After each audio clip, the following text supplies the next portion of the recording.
Let's bring in Dr. Kevin McHale, former assistant team physician with the New England Patriots and other Boston professional franchises, and, of course, with Cape Regional. And he joins us now for the weekly injury report here on the Sports Bash on the Boardwalk Honda Hotline. Welcome back, Doc. How are you?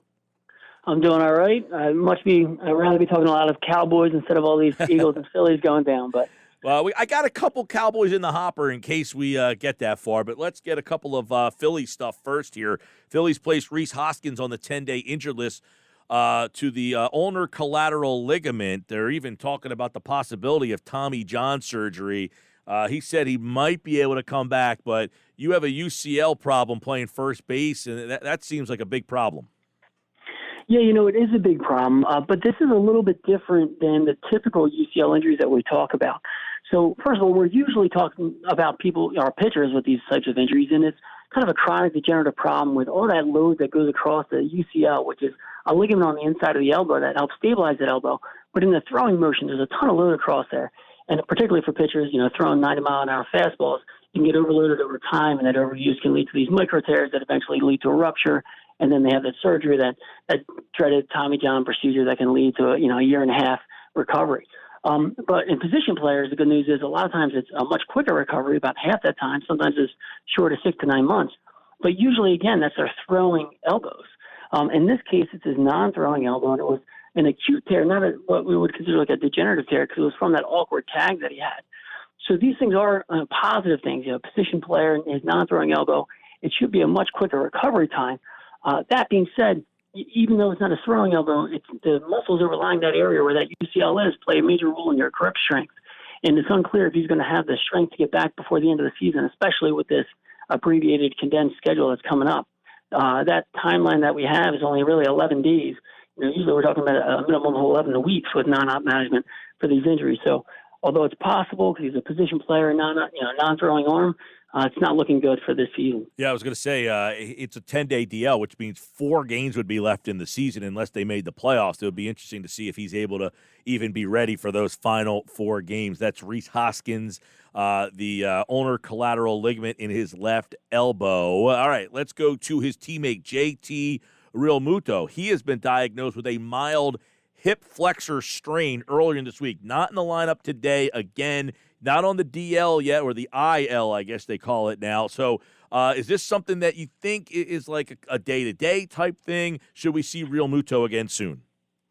Yeah, so this is much more optimistic about this type of injury for Realmuto. So obviously your hip flexor plays, the muscles that cross that hip joint help with hip flexion, incredibly important for any running athlete, but also catchers, as you can imagine, with the catching position, incredibly important. That being said, typically players can get back within a week or so from this injury. Now, again, I think the Phils have multiple games in over 11 days. I think I have 12 games and 11 days left with 1 day off. So every game or every day that he's missing is a real big deal. So I do expect to see him hopefully, before the end of the week. He's not playing tonight, but hopefully we see him this weekend, but definitely before the end of the season. Much more optimistic about his chances of return in the near future as opposed to Rhys Hoskins. All right. Now, this one's interesting. Lane Johnson had a procedure done on his ankle last month. A small clean-out is what they were calling it. Now, we've come to find out that he had some ligament damage in there. That's why he did not play last week. But getting this clean-out so close for the ligament problem, he says he's going to play this week, but would you anticipate that ankle is going to be 100%? So I don't think anyone's expecting that ankle to be 100%. But I think, as we all know, when we watched the offensive line last week, 75% Lane Johnson out there might help us out. So a couple of things, though. So we know he had a high ankle sprain last season. He fought through it for a while, missed the last 4 games, including the playoffs, because of that high ankle sprain.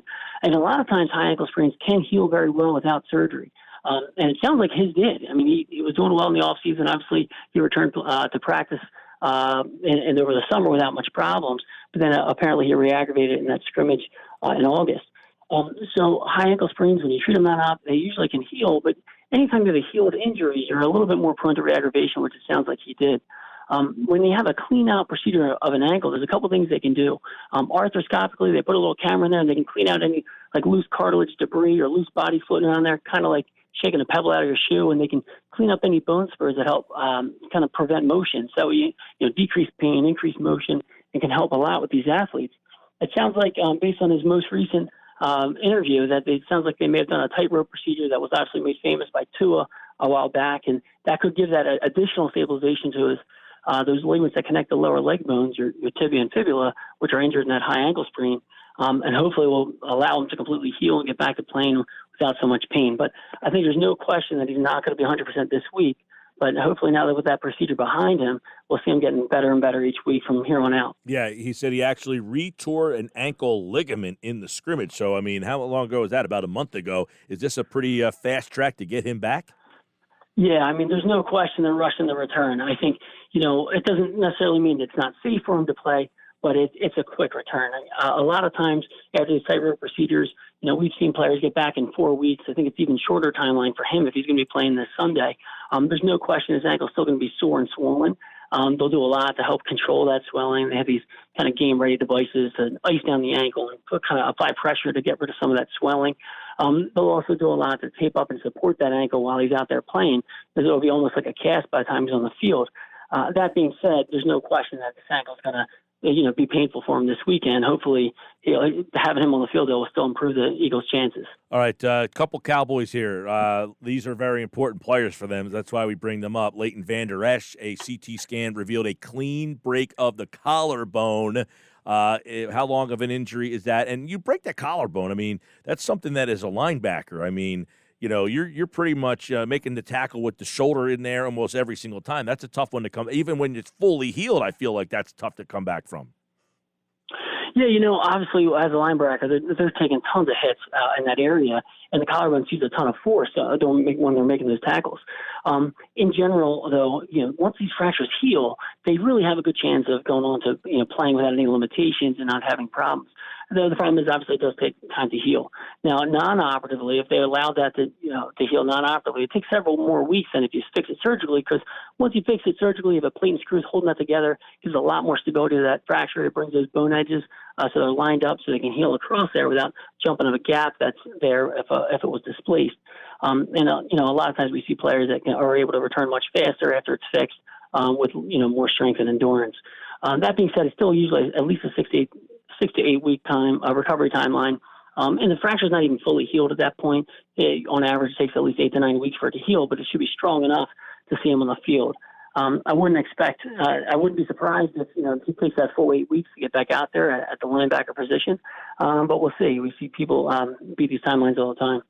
Last guy for you, Doc. It's the other linebacker, Sean Lee, who always seems to be out. He's got concussion problems. He's had all sorts of problems, but he's got hernia surgery, and this one seems to be more and more common for football players now, this hernia surgery. He's with Myers up there in Philly. Yeah, unfortunately, we're way too familiar with this, with all the saga with Deshaun Jackson last year. And it sounds like they're trying to avoid what the Eagles went through last year. We watched Deshaun Jackson as he tried to rehab that injury and play through it. And sometimes that works. After a short period of rest, they do a lot of rehab and strengthening of the core musculature there. Obviously, with these sports hernias, as they call it, it's an injury to the area in the groin where the lower abdominal muscles attach, and those little muscles on the inside of your thigh attach to the front of your pelvis. And a lot of times you kind of rehab them and play through it, but you're kind of rolling the dice, because if it doesn't heal adequately, it can continue to linger and cause pain when they get back on the field. As with Deshaun Jackson, when he got back out there, that partial tear got completed, and he was out for the rest of the season and had to get it fixed.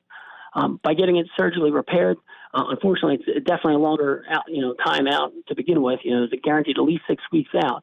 But now it's repaired and it's going to heal. The question is how close to that 6 week timeline we'll see him on the field. It's not often that it's very often that sometimes it takes longer than 6 weeks for it to fully heal and rehab to get him on the field. But it'll be more reliable than kind of rolling the dice and rehabbing it and hoping it's going to heal on its own.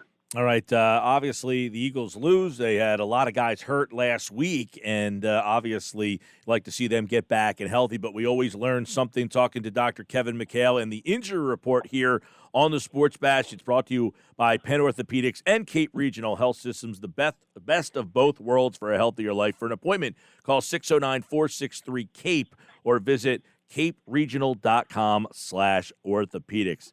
Doc, enjoy the game on Sunday.